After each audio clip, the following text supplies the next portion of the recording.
Welcome to Fort Richardson State Park, a historic post-Civil War fort located in the North Texas Plains. I was told it was one of two things to do in Jacksboro, Texas. I was also told I've never truly been to Jacksboro unless I had a herd burger. Unfortunately, we didn't have time to stop, but hey, we can't all achieve greatness. In the meantime, join me and my friend Ryan as we explore, day and night, the ins and outs of Fort Richardson State Park.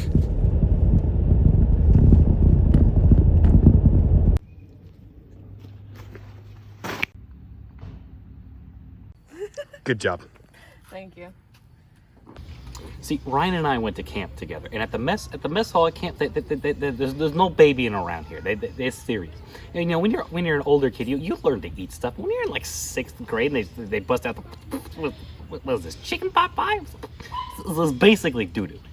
But there was a holy grail.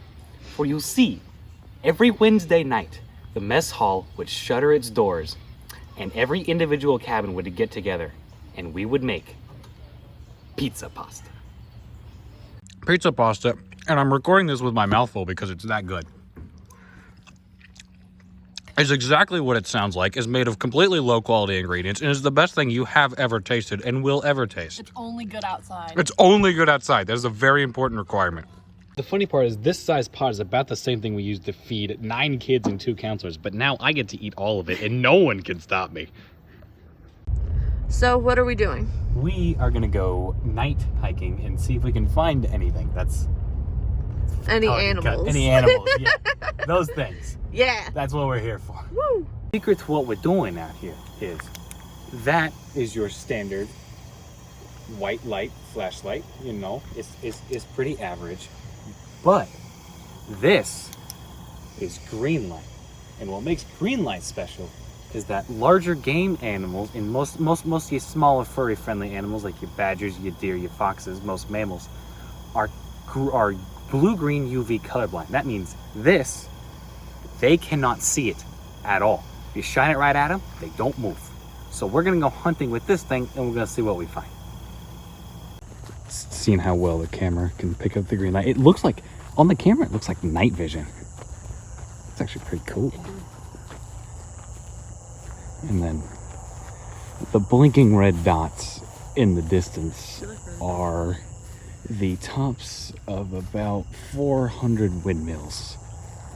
And they are very, very far away. Look at the glowing eyes.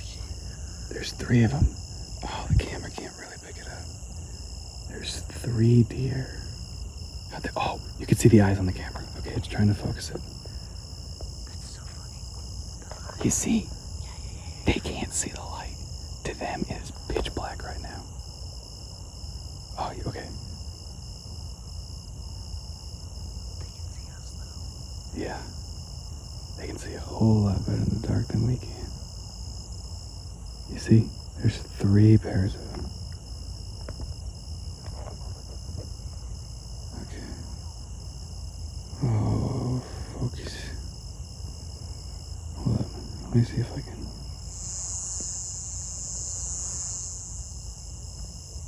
Yes. There's 1, 2, and way behind there. Number 3, you can't really see it on the camera. You see? Here, in a second. Okay, I'm gonna turn the flashlight off. I'm gonna try turning the normal light on. We'll see what they do. You ready? Yeah. Here, let's listen for a sec, see if they move.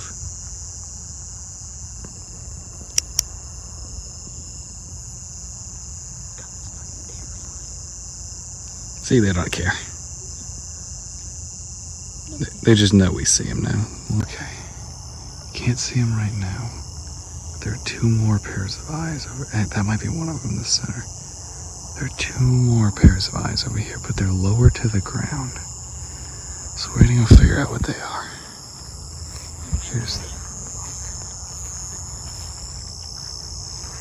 They don't seem all bothered by the green either.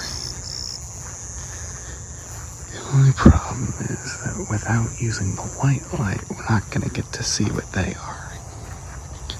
So they're not afraid of us, but we can't actually tell what they are. Okay. Okay.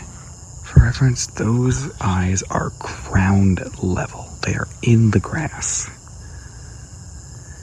Alright. I'm going to turn the green light off.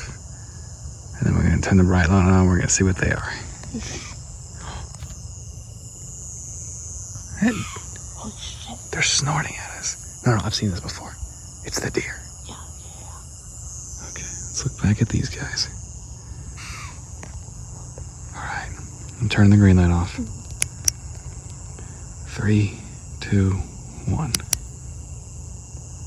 Oh, it's more deer. Yeah. Wait, turn back on, they're running. And there they go. They were just laying down. Yeah. Well, on we go. Ooh, okay, is this a good spot to turn around? I think so. Yeah.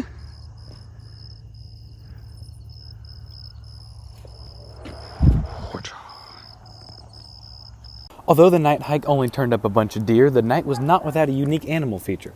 Once we got back to our campsite to get ready for the night, I found this guy, a harvest spider, in my shower stall. But Jake, didn't you just feature a spider in episode 1? I did, you're right. But, lo and behold, this guy actually isn't a spider. Despite the name, harvestman spiders aren't actually spiders. They're in a different order of arachnids called Epilionis, meaning they have a slightly different body type, they only have 2 eyes, they don't have fangs, and unlike spiders, they don't build webs. Instead, they're omnivorous and they go out to hunt for their prey, usually at night. Harvestman spiders are one of many species under the Epilionis order commonly mistaken for spiders, the most famous of which in North America is probably daddy longlegs.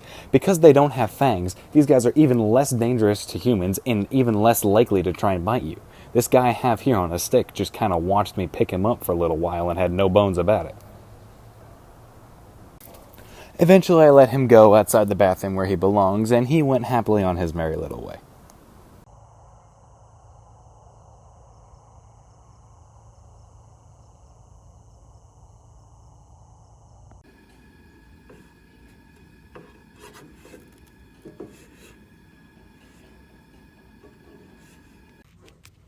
We got up early and made some pancakes to warm ourselves up, then planned on checking out some of the recreated buildings from the original Fort Richardson. Lost Creek, but we found it. Of the over 60 buildings that made up the original fort, the park features recreations of several of them that are pretty darn accurate. Unfortunately, the interiors of all of the buildings on site were closed due to Corona, but you can still walk around and peer through the windows, which is what Ryan and I did.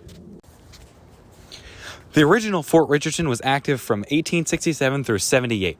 During its first 3 years of use, it was occupied by the federal government during the Reconstruction of the South after the Civil War. Afterwards, it was mostly used by the Army during the expansion of the Texas frontier. The most impressive building on site is the recreated Post Hospital, a 2-story building with a separate morgue out back housing 24 beds and an experienced doctor. Today, it's full of old medical relics from the time. But during the fort's operation, practicing medicine was an extremely difficult and often unsanitary and ineffective task. Most of the people who made their way into this hospital, unfortunately, never left. And well, if they couldn't save you over here, you went over here. Now we're coming up on the bread bank.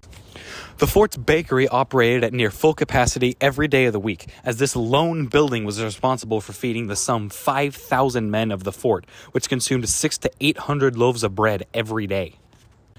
Unlike the other buildings on the grounds, the Fort Richardson's officers' quarters is actually the original building that's been here since the 1860s, the oldest of its kind in the entire United States.